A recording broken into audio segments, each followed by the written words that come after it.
Lorde has never been one to shy away from difficult conversations, and her latest album proves no exception. With the release of Virgin, the New Zealand singer-songwriter has once again found herself at the center of cultural debate. The album dropped on June 27, marking her long-awaited return to music after her 2021 release, Solar Power. Fans were eager to hear what creative directions she would explore this time around. But few could have anticipated the firestorm that one particular track would ignite. The song in question, Current Affairs, spans nearly 3.5 minutes, but it's a few lines that have grabbed the world's attention.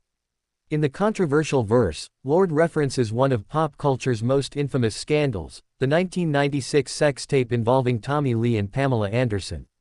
All alone in my room, watching the tape of their honeymoon, on the boat, it was pure and true. Then the film came out, she sings, her voice as haunting as ever. These lines have opened a floodgate of debate online, where listeners are divided over whether Lorde's artistic expression crossed a line.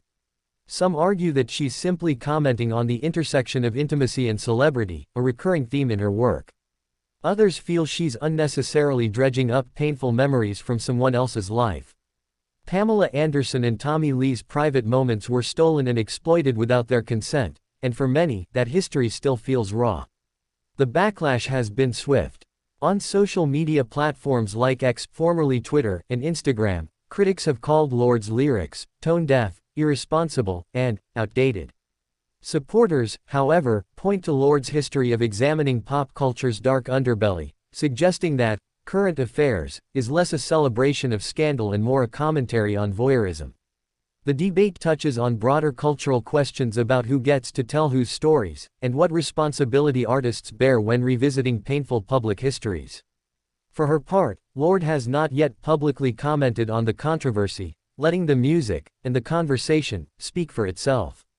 This approach is in line with how she's handled past criticism.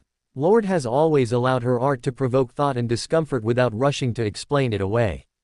Virgin, as an album, is filled with moments like these, raw, uncomfortable truths nestled within lush, experimental production. It's an album that refuses to play it safe, a body of work that invites listeners to question their own consumption of celebrity culture.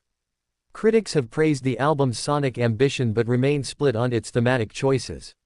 Some call it her most daring work yet, others label it needlessly provocative.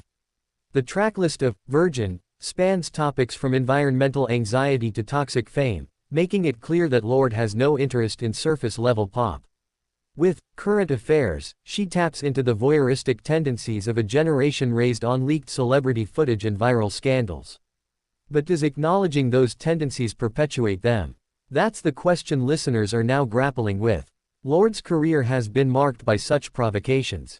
From her teenage debut with Royals, to the sun-soaked introspection of Solar Power, she's rarely shied away from complex subjects. Yet the backlash to Current Affairs feels different, perhaps because it touches on real people's trauma, not abstract concepts. Pamela Anderson, in particular, has spent years reclaiming her narrative, from documentaries to memoirs, working to tell her side of the story.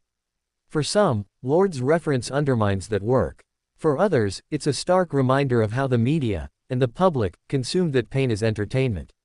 The conversation also arrives at a moment when society is re-evaluating how it treated women in the public eye during the 90s and 2000s. Celebrities like Britney Spears, Monica Lewinsky, and Paris Hilton have seen public sympathy shift in recent years. The question now is whether Lorde's lyrics contribute to that reckoning or derail it. Artists have always walked a fine line between reflecting culture and exploiting it. Lorde is no exception. Her defenders argue that the power of art lies in its ability to provoke uncomfortable conversations. Her critics counter that the line between provocation and insensitivity must be respected. As for the song itself, Current Affairs is musically mesmerizing, a hypnotic blend of synths and minimal percussion that lulls listeners before delivering its lyrical punch. It's the kind of song that lingers, whether you love it or hate it. And maybe that's the point. Lorde isn't interested in easy listening or easy answers. She wants her listeners to sit in discomfort, to ask themselves why certain stories captivate them. Still, the hurt caused by referencing such a painful chapter of someone else's life cannot be ignored. The music industry has a long history of glorifying scandal without considering the human cost. Whether Lorde is critiquing that pattern or contributing to it is now the subject of fierce debate. Fans and critics alike have taken to dissecting the rest of Virgin, looking for context that might explain her intentions. Elsewhere on the album, she grapples with themes of solitude, media manipulation, and self-doubt, painting a portrait of an artist wrestling with her role in the cultural machine. It's clear that Virgin is not a casual return to pop stardom but a deeply personal, highly conceptual project. But personal doesn't always mean harmless. Artists do not create in a vacuum, and Lorde's work exists within a cultural landscape still reckoning with past wrongs. The Backlash, then, isn't just about one song but about what it represents in a larger societal conversation. Whether Lorde addresses the controversy directly or lets the discourse play out remains to be seen. In the meantime, the conversation around Current Affairs has ensured that Virgin will be one of the most talked about albums of the year.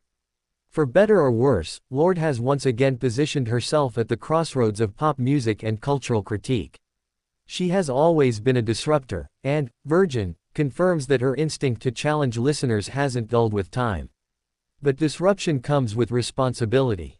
As the world debates the merits and missteps of Current Affairs, one thing is clear: Lorde has reignited a discussion about art, privacy, and empathy. Whether you view her as a fearless truth-teller or a provocateur who went too far, her work has sparked something that can't be ignored. Perhaps that's what she wanted all along.